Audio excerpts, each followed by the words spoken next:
नमस्कार बच्चों। आज फिर मैं आपके सामने आपकी क्षितिज बुक में से गद्य भाग में से पाठ नाना साहब की पुत्री मैना को भस्म कर दिया गया, ये पाठ समझाने जा रही हूँ। आप सभी इस वीडियो को ध्यान से सुनना, तभी आपको ये लेसन समझ आएगा और आप तभी क्वेश्चन आंसर और गद्यांश कर सकते हो। इस पाठ में ये बताया है कि ये पाठ जो है चपला देवी द्वारा लिखा गया है। इसकी लेखिका चपला देवी है। द्विवेदी युग की लेखिका चपला देवी के कृतित्व के बारे में जानकारी उपलब्ध नहीं हो पाई। क्यों? क्योंकि स्वतंत्रता आंदोलन के दौरान कई पुरुष लेखकों ने, महिलाओं ने अपने लेखन से आज़ादी की आंदोलन को गति दी थी, लेकिन उसमें चपला देवी जो थी वो भी एक थी। उसने भी इस आज़ादी के आंदोलन की को गति दी थी। और कई बार क्या होता है कि कई रचनाकार इतिहास में दर्ज होने से रह जाते हैं। उनमें चपला देवी भी थी जो इतिहास में दर्ज नहीं हो सकी। अब इस पाठ में उन्होंने एक ऐतिहासिक सच्चाई बताई है कि सन 1857 की क्रांति के विद्रोह की, जिस आप भी इस आपको भी पता होगा, हमारी जो देश की आज़ादी की जो शुरुआत, आज़ादी की जो लड़ाई हुई थी वो 1857 से शुरू हुई थी। उसमें जो क्रांति का जो विद्रोही नेता थे, धुंधुपत नाना साहब की पुत्री मैना की जो आज़ादी की जो नन्ही सिपाही थी और जिसको अंग्रेजों ने जलाकर मार डाला था, ये उनके बलिदान, जो बालिका मैना थी उसके बलिदान की जो कहानी है इस गद्य रचना में प्रस्तुत की गई है। इस पाठ में जो नाना साहब थे उनकी पुत्री थी, उसका नाम था मैना। इस मैना के बलिदान की कहानी जो है इस गद्य रचना में लेखिका ने लिखी हुई है। ये एक सत्य कथा का कहानी है। इस पाठ में ये बताया है कि जब सेनापति 1857 ईस्वी में विद्रोही नेता थे ना नाना साहब, कानपुर में जब उन्होंने अंग्रेजों की स्वतंत्रता, अंग्रेजों के खिलाफ स्वतंत्रता पाने के लिए उस समय अनेक वीरों ने कुर्बानियाँ दी थी। उनमें जो थी इस नाना साहब भी एक थे और नाना साहब की पुत्री मैना की भी ये एक बलिदान की कहानी है। तो अंग्रेजों ने नाना साहब जब कानपुर में असफल हुए तो इस लड़ाई में, तो उस समय असफल होने के कारण उसको लगा अगर मैं यहाँ रुकूंगा तो अंग्रेजों द्वारा मैं पकड़ा जाऊंगा। वो वहाँ से भाग निकले। जब भागे तो अपनी पुत्री मैना को साथ ले जाना भूल गए। अब देवी मैना जो थी वो वहीं पर बिठूर में पिता के महल में रहती थी उस समय। अब देखा कि उसके पिता तो वहाँ से भाग गए हैं। अब जो निरपराध था, जिसने कोई अपराध नहीं किया, उस देवी को अंग्रेजों ने अग्नि में भस्म कर दिया, क्योंकि वो प्रतिशोध अपना बदला लेना चाहते थे ना उसके साथ, नाना साहब के साथ। तो अब और नाना साहब तो मिले नहीं।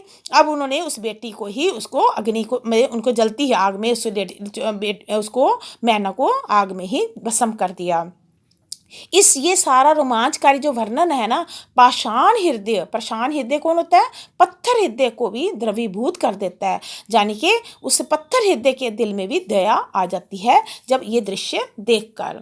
अब क्या हुआ इस स्टोरी में, इस कहानी में ये बताया है कि कानपुर में जब विषम हत्याकांड हुआ तो अंग्रेजा को जो सैनिक थे वो सारे जब देखा कि नाना साहब तो वहाँ पर से भाग गए हैं। अब उन्होंने जो सैनिक थे, अब कोशिश की पहले देखते हैं बिठूर में जो उनका महल है, हम वहाँ जाते हैं, अगर देखते नहीं मिलेंगे तो सारा राजमहल जो था उनका लूट लिया गया। हाँ, नाना साहब मतलब जो भी है उनका सामान सारा लूट लो और उसको गोलों से, तोपों के गोलों से नाना साहब के महलों को भस्म कर देना। यानी कि उन्होंने ये निश्चय किया हम इसको ख़त्म कर देंगे। अब वहाँ पर जो सैनिक थे, सैनिक दल वहाँ पर आ गया उसको ख़त्म करने के लिए। जब उन्होंने सारी लूटपाट की पहले महल में, उनको ज़्यादा कुछ तो मिला नहीं महल में। अब बरामदे में उन्होंने देखा एक सुंदर बालिका आकर खड़ी हो गई है, छोटी सी लड़की।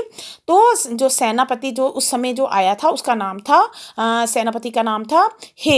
तो हे जो थे अंग्रेज सेनापति ने देखा कि जब हमने लूटपाट की तब तो ये कोई था नहीं, ये लड़की कहाँ से एकदम आ गई। अब उस लड़की ने, बालिका ने बरामदे में खड़े होकर उसने ये कहा कि आप ये महल, इस महल ने मेरे पिता के साथ आपकी दुश्मनी है, इस महल ने आपका क्या बिगाड़ा है, आप इस महल को क्यों ख़त्म करना चाहते हैं, आप इस महल को छोड़ दीजिए। लेकिन जब देखा कि उसने देखा कि मेरी जो बात को माना नहीं जा रहा है, तो उसने ये कहा सेनापति को कि आपकी जो मेरी पुत्री थी मैरी, उसका नाम मैरी था, वो मेरी सहेली थी, दिवगत, दिवगत होता है कि जो मर चुकी है, उसकी जो चिट्ठी है आज, मतलब वो मेरे पास आया करती थी, और आप भी आप भी अपनी पुत्री के साथ हमारे घर आया करते थे। तो और उसकी चिट्ठी आज भी मैरी की मेरे पास पड़ी हुई है। जो ये सुनकर सेनापति एकदम आश्चर्यचकित हो गए, क्योंकि उनको अपनी बेटी की याद आ गई ना, जिसकी मृत्यु हो चुकी है मैरी की।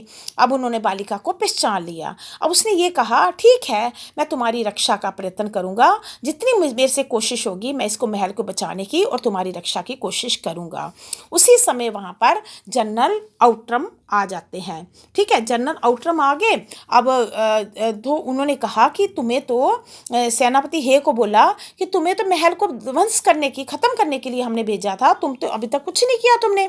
अब उसने उससे रिक्वेस्ट की कि हम इस महल को बचाने की कोशिश करना चाहता हूँ मैं। तो उसने कहा कि गवर्नर जनरल से बात करो। अब उन्होंने गवर्नर जनरल को एक तार भेजा, तो इस महल को की रक्षा के लिए और उस मैना की रक्षा के लिए। लेकिन आउट्रम जो था, जनरल जो लॉर्ड केनिंग था, उसको इस बात से बहुत गुस्सा था नाना साहब से। अब उसने कहा कि तार आ गया, उसने कहा कि नाना साहब के जितने स्मृति चिन्ह हैं, स्मृति चिन्ह क्या होते हैं कि जो याद रूप में, जैसे मकान हो गया, जो उनकी बेटी, उनके रिलेशन, जितने उनके जो उनकी याद स्मृति चिन्ह सारे ख़त्म कर दो, और उनकी बेटी को भी जो है उनकी बहुत फेवर कर रहा है, उसके सामने ही उसको फांसी पर लटका दो। अब ये आर्डर आ गया। अब जो जनरल आउट्रम था, अब वो उसमें वह सभी सैनिक लेकर वहाँ पहुँच गए, और वहाँ पर आके उन्होंने क्या कर दिया, सारा तोपों से महल को नष्ट कर दिया।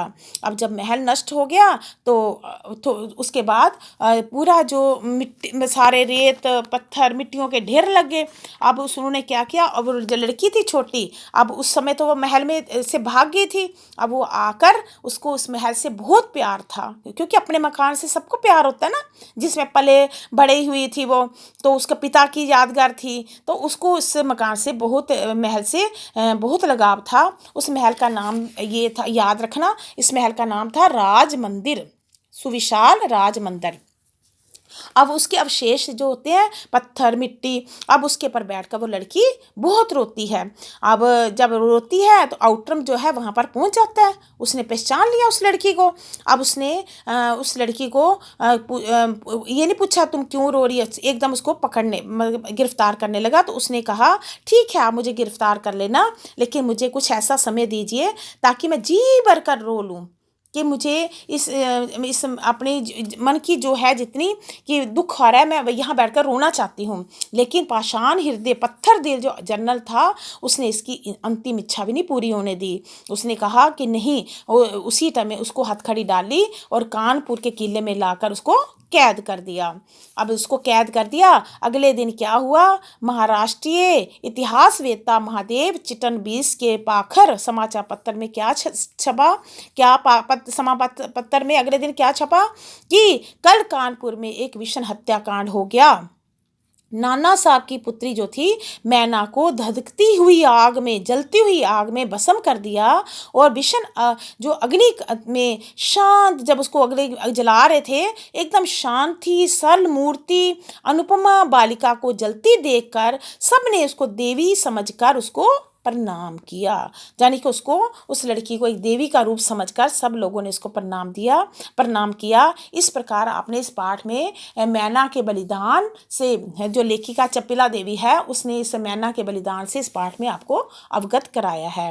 अब इसमें ये बताया है कि जिस प्रकार उस मैना ने बलिदान दिया, आप मैना की कौन सी ऐसी जो है जिससे आप जो है मैना की कौन सी ऐसी विशेषता है जिसको आप चाहते हैं कि हम भी ऐसी विशेषताएं, इन उसकी जो क्वालिटीज़ हैं हम भी उसको अपनाएं। जैसे वो क्या, उसमें कौन सी विशेषताएं थी? एक तो वो थी देश की भावना थी, उसमें देश प्रेम की भावना सबसे पहले निम्नलिखित विशेषताएं थी। देश प्रेम की भावना थी, निडरता थी उसमें। देखा ना कैसे निडर थी, जब महल को अंग्रेज सैनिक आ जाते हैं तो उनके सामने डरती नहीं है, सामने आकर कोशिश करती है अपने महल को बचाने की। और साहसी थी, हे साहस था तो जनरल हे से कैसे बातें करती है। वाक्पटुता, वाक्पटुता क्या होती है? मतलब बात करने में चतुर होना। तो सेनापति अंग्रेज से जब महल गिराने के लिए आते हैं तो उनसे कहती है कि आप वाक्पटुता से सेनापति जो मकान न गिराने के लिए के बारे में सोचते हैं। और उत्सर्ग की भावना, इसका मतलब क्या है? उत्सर्ग की भावना में ये बताया है कि अपनी मातृभूमि की पर अपनी जान देकर उसने उत्सर्ग की भावना का परिचय, छोटी सी बालक यानी अगर चाहती तो वो वहाँ से भाग सकती थी, लेकिन उसने मातृभूमि पर अपनी जान देकर ये उत्सर्ग की भावना का परिचय दिया। भावुकता थी, भावुकता इससे पता चलती है कि जब वो लड़की जो थी जिसके महल को ख़त्म कर दिया जाता है तो वो अपने महल से इतना प्यार करती है, उसके अवशेषों पर बैठकर इतना रोना चाहती है, लेकिन रोती है। ये सब गुण राष्ट्र प्रेम, देशभक्ति की भावना को मजबूत बनाते हैं। इस प्रकार हमने आज इसका नाना साहब की पुत्री मैना के विषय में हमने पढ़ा कि किस प्रकार उसने, छोटी सी बालिका ने अपने देश के लिए बलिदान दिया। मुझे उम्मीद है कि आपको ये पाठ समझ आ गया होगा। और इसमें से पहले आपने बहुत अच्छी तरह इस पाठ को रीड करना है, उसमें से आपने छोटे छोटे क्वेश्चन और आंसर खुद बनाने हैं। तो उसके बाद कम से कम सभी ने 20 क्वेश्चन आप खुद बनाओ और खुद आंसर इसके बनाओ, तभी आपको ये लेसन अच्छी तरह समझ आएगा। मुझे उम्मीद है आप इस आज आपको ये वीडियो समझ आ गया होगा।